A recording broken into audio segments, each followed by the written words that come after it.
यहाँ पे हम लोग क्या देख रहे थे, द्रव्य का वर्गीकरण देख रहे थे, है ना। इससे पहले द्रव्य का वर्गीकरण देख रहे थे, क्लासिफिकेशन ऑफ मैटर। तो जो पदार्थ होता है उसको दो भाग में वर्गीकरण किया जा सकता है, भौतिक वर्गीकरण और रासायनिक वर्गीकरण। भौतिक वर्गीकरण में हम लोग देखे थे जो पदार्थ होता है उसको ठोस, द्रव और गैस में बांटे थे, और रासायनिक वर्गीकरण देखना बाकी था।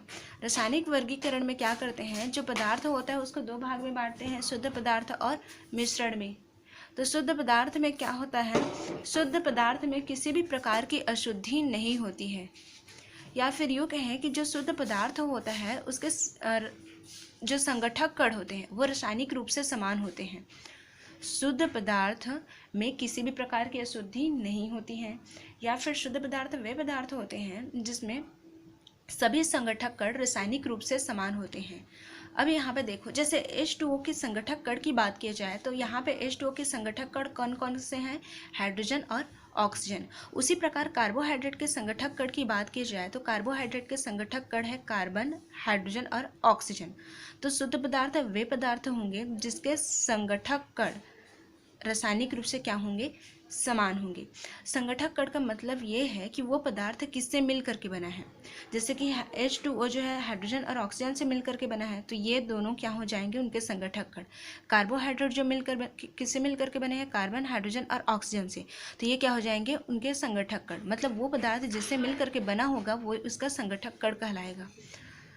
उसके बाद यहाँ पे देखो, शुद्ध पदार्थ को और दो भाग में बांट सकते हैं, तत्व और यौगिक में, है ना। तो शुद्ध पदार्थ को कितने भाग में, दो भाग में बांटा गया है, तत्व और यौगिक। तत्व को इंग्लिश में बोलते हैं एलिमेंट्स, है ना। तो तत्व वे पदार्थ होते हैं जिसे और सरल भाग में हम लोग बांट नहीं सकते। तत्व वे पदार्थ होते हैं जिसे और सरल भाग में हम लोग बांट नहीं सकते। जैसे कि यहाँ पे देखिए, एक लोहे का रॉड है, ठीक है, एक लोहे का यहाँ पे रॉड बना हुआ है। तो अब इस रॉड को हम लोग तोड़ेंगे तो यहाँ पे हमें लोहा ही मिलेगा, मतलब लोहे के ही कण मिलेंगे।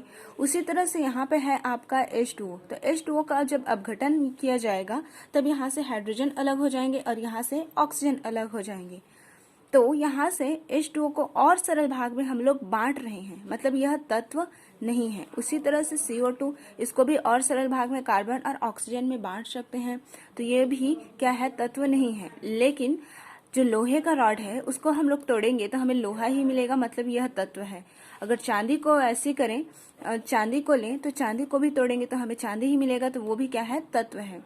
वे पदार्थ जिसे और सरल भाग में हम लोग बांट नहीं सकते, मतलब और दूसरे सबस्टांस में हम लोग बांट नहीं सकते। जैसे कि यहाँ पे H2O था तो इसको हाइड्रोजन और ऑक्सीजन करके अलग बांट रहे थे, लेकिन यहाँ पे लोहा है तो इसको और दूसरे कुछ पार्ट, ऐसा नहीं है कि लोहा को तोड़ेंगे तो वो चांदी बनेगा, नहीं है ना।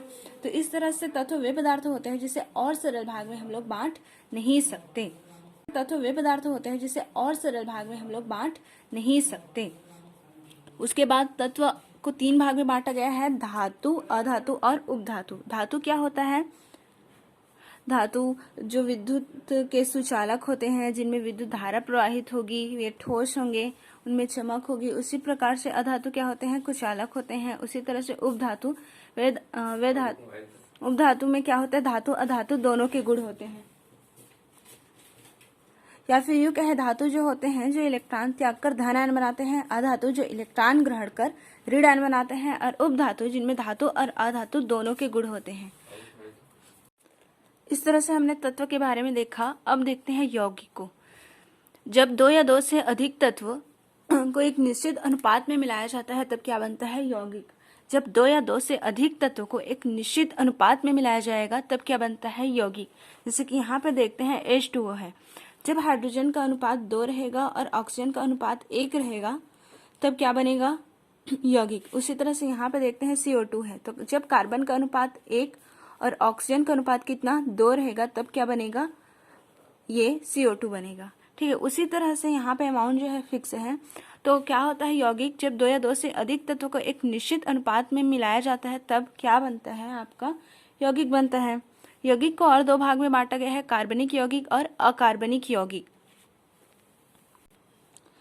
कार्बनिक यौगिक क्या होते हैं, कार्बनिक यौगिक वे यौगिक होते हैं जो हमें लिविंग थिंग्स से प्राप्त होते हैं, जैसे कि पेड़ पौधे से या फिर जंतुओं से प्राप्त होते हैं। कार्बनिक यौगिक वे यौगिक होते हैं जो हमें जंतु या फिर पेड़ पौधे से प्राप्त होते हैं, जैसे कि कार्बोहाइड्रेट हो गया, प्रोटीन हो गया, वसा हो गया। उसी प्रकार से अकार्बनिक यौगिक, उसी तरह से अकार्बनिक क्या होते हैं? अकार्बनिक यौगिक वे यौगिक होते हैं जो नॉन लिविंग से प्राप्त होते हैं। और अकार्बनिक यौगिक में क्या होते हैं? ये तत्वों से मिलकर बने होते हैं। जिस तरह से कार्बनिक यौगिक जो है कार्बन से मिलकर बना रहेगा, उसी तरह से अकार्बनिक यौगिक जो है तत्वों से मिलकर बने रहेंगे।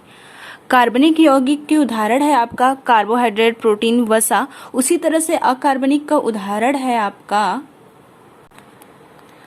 उसी तरह से अकार्बनिक का उदाहरण क्या है? सभी गैसें हो गई तथा विभिन्न तत्व से जो यौगिक बनते हैं वे आ गए, जिप्सम आ गया। ठीक है, कार्बनिक जिनके कार्बनिक यौगिक, जिन यौगिक में कार्बन की मात्रा होगी, अकार्बनिक यौगिक जो तत्वों से मिलकर बने होंगे। तो एलिमेंट्स मतलब आवर्त सारणी में देखना आप लोग, बहुत से गैस भी है वहाँ पे, हाइड्रोजन, नाइट्रोजन, ऑक्सीजन, ये भी अकार्बनिक में आएंगे तथा जिप्सम भी आएगा। ठीक है, मिश्रण को दो भाग में बांटा गया है, समांगी और विषमांगी।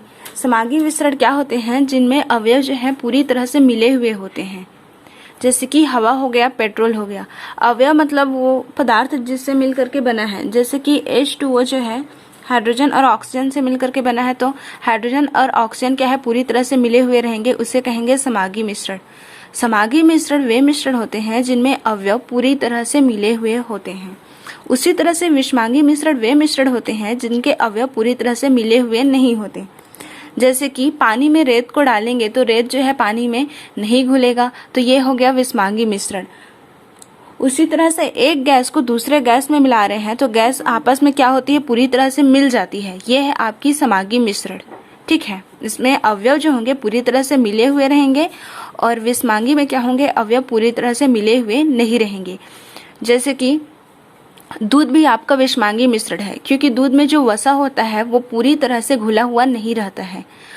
ठीक है, और समांगी मिश्रण में वो पूरी तरह से घुले रहेंगे। जितने भी गैसें हैं वो सभी समांगी मिश्रण में आएंगे। अब बात करते हैं अंतर्राष्ट्रीय पद्धति की। तो जो पदार्थ होते हैं उनमें कुछ गुण पाए जाते हैं, या फिर यूँ कहें जो पदार्थ होते हैं उनकी कुछ अपनी प्रॉपर्टीज़ होती है, उनमें कुछ अपने गुण होते हैं। जैसे कि जो पदार्थ है उसमें एक निश्चित लंबाई होगा, उसमें निश्चित द्रव्यमान होगा, समय होगा, तो इसे हम लोग कहते हैं मूलभूत गुण या फिर फंडामेंटल प्रॉपर्टीज़। अब जो इन प्रॉपर्टीज़ में जो पदार्थ की जो अपनी प्रॉपर्टीज़ होगी उन्हें हम लोग और क्या बोल सकते हैं? भौतिक राशियाँ बोल सकते हैं।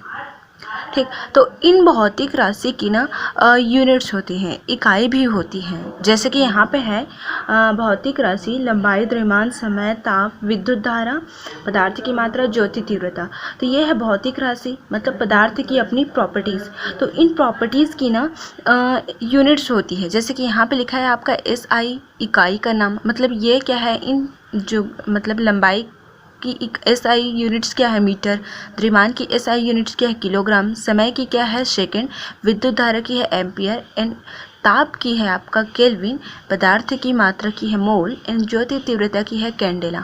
अब इसको जो यहाँ पे यूनिट्स दिया गया है उसको डिनोट करते हैं। मीटर को M से, किलोग्राम को kg से, सेकेंड को S से, एम्पियर को एम्पियर से A से, केल्विन को K, मोल को MOL मोल, कैंडेला को CD से, कैट से। तो यहाँ पे ये समझ में आ रहा है कि किसी भी पदार्थ की जो अपनी प्रॉपर्टीज़ होती है उसको हम लोग उसकी भौतिक राशि कहते हैं या फिर उसकी फंडामेंटल प्रॉपर्टीज़ कहते हैं। यहाँ पे जो दिया है, अब जो फंडामेंटल प्रॉपर्टीज़ होती है, जो फंडामेंटल उसके गुण होंगे, मतलब फंडामेंटल प्रॉपर्टी की एक SI यूनिट्स होती है, उसके कुछ यूनिट्स होती है। तो यहाँ पे हम लोग बात कर रहे हैं SI यूनिट्स की। तो SI यूनिट्स जो होते हैं उनको डिनोट करने के लिए कुछ सिंबल बना होता है, ये है उनके सिंबल। जैसे कि मैं बात करूँ 1 किलोग्राम चावल की, तो यहाँ पे 1 किलोग्राम चावल बोला जा रहा है, तो यहाँ पे 1 जो है संख्या को दर्शा रहा है और किलोग्राम उसके यूनिट्स को दर्शा रहा है।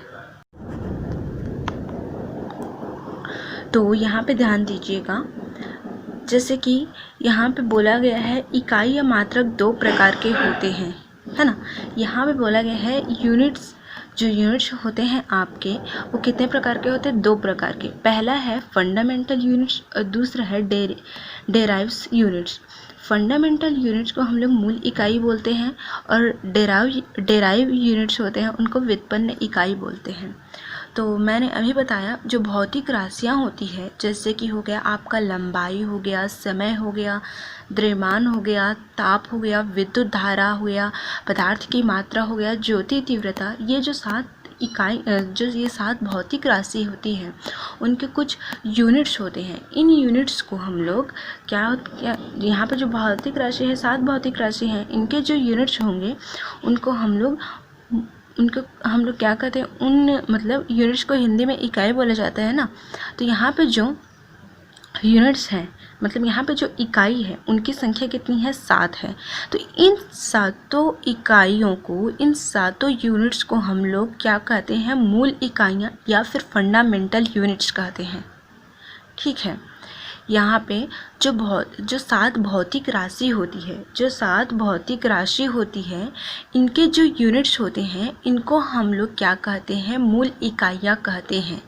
इसके अलावा जो और इसके अलावा जो और इकाई आपको देखने को मिलती है, जैसे कि आपने घन मीटर के बारे में पढ़ा होगा, कूलाम के बारे में पढ़ा होगा, जूल के बारे में पढ़ा होगा, है ना। तो यहाँ पे होता क्या है, इन यूनिट्स के अलावा कुछ और यूनिट्स होते हैं। ठीक है।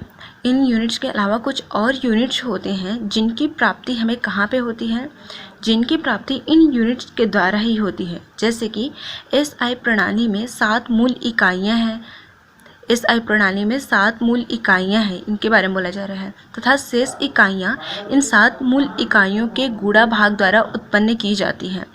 जो 7 यूनिट्स होते हैं, SI इकाई में जो 7 यूनिट्स होते हैं, इसके अलावा कुछ और यूनिट्स होते हैं, जैसे कि जूल हो गया, पास्कल हो गया, हर्ट्ज हो गया और घन मीटर हो गया। इनके बारे में भी पढ़े होंगे आप लोग, कहीं कहीं पे देखे होंगे। तो ये जो यूनिट्स होती हैं इनकी व्युत्पत्ति इन SI यूनिट्स के द्वारा ही होती है। तो इनसे जो और यूनिट्स हमें प्राप्त होगा, इनसे हमें और जो यूनिट्स प्राप्त होगा उनको हम लोग बोलेंगे व्युत्पन्न इकाइयाँ या फिर डेराइव यूनिट्स, ऐसा बोल सकते। तो ये सभी हैं भौतिक राशियाँ, और ये हैं जो दूसरे यूनिट्स जो अभी मैंने बोला था ना, SI यूनिट्स से जो मिले हैं हमें, तो ये कहलाते हैं हमारे डेराइव यूनिट्स। और इनके क्या है, ये सभी सिंबल हैं। ये सभी हैं आपके डेराइव यूनिट्स, मतलब व्युत्पन्न इकाइयाँ। जो इकाइयाँ हमें SI इकाइयों से मिलती है उनको हम लोग बोलते हैं व्युत्पन्न इकाइयाँ।